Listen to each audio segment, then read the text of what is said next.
Hi, I'm Trevor, the CEO of the same foundation. The donation we received from Interbet helped us in procuring vital, life-saving medical equipment and PPE for Tygerberg and Groote hospitals in the Western Cape. This was while the Western Cape was the epicenter of the pandemic. If you would like to get in touch or assist us in these projects, you can get hold of us on our website, which is www.samefoundation.org.za, Facebook and Instagram or LinkedIn.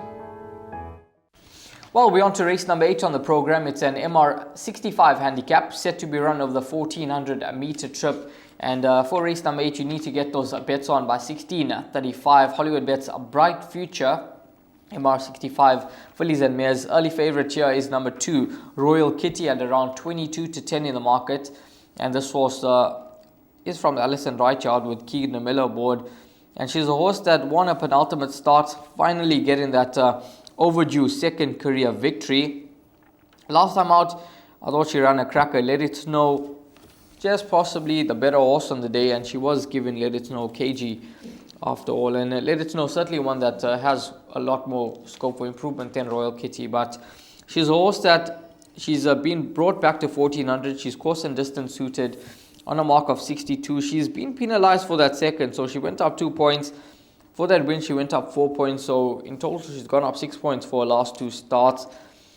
That could possibly just halt her progress after receiving 2 points after that last start, but she has the informed Keegan Miller aboard, informed Alison Wright team, so she's a horse that has to be respected. Other horses that you could include into the mix, Venturous. Now, she was penalized 7 points for beating My Sharia Moore. She was as far from disgrace behind Maria Carolina, taking on stronger company, beaten just over 2.5 lengths. Back against weaker company that she won her penultimate start against. She's a horse that will certainly be competitive once again, and she should run well, but the weight is a concern. 61.5 kgs on the back.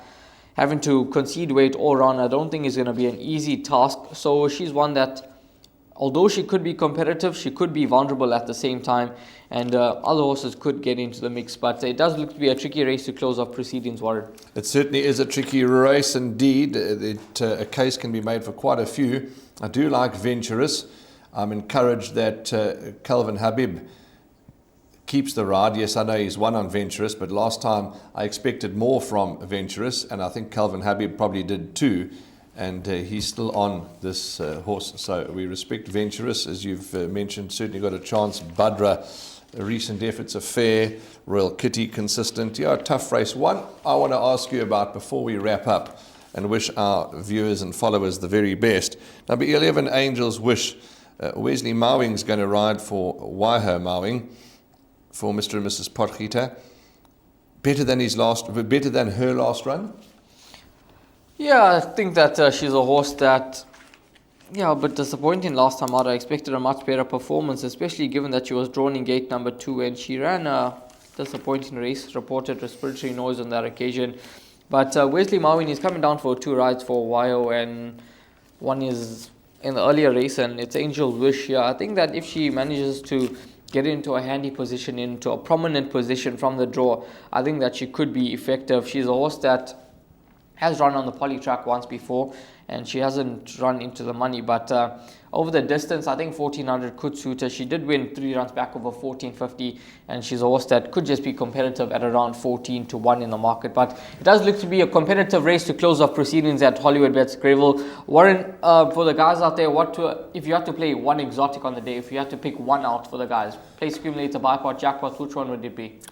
Probably be a place accumulator at this meeting, Rahil, although of course I urge everybody to play all the exotics like we all do, but the question you asked, if we were forced and we were only able to play one, and thankfully that's not the case, it certainly would be a place accumulator. I think it's a tough card. Yes, we say it's tough. Racing's tough. Racing must be tough. It's competitive. It's a game of skill to try and decipher the form, to try and decipher how races are going to unfold. But to answer your question, it's a place accumulator. And yourself? I would go with the place accumulator as well. I think we found some decent value on the card for the guys out there, and hopefully if those value horses do arrive with a couple of horses going missing, then the PA could be worth something. But all the best, guys. Hopefully Warren and myself have guided you in the right direction for racing at Hollywoodbets Greyville on Wednesday the 2nd of November, and hopefully it's a profitable day's racing. My name is Beston. I live in Cape Town. Also, I do delivery. Interbet helped me to realize my dreams. Now I have my own delivery vehicle and I'm able to do the removal in and around Cape Town.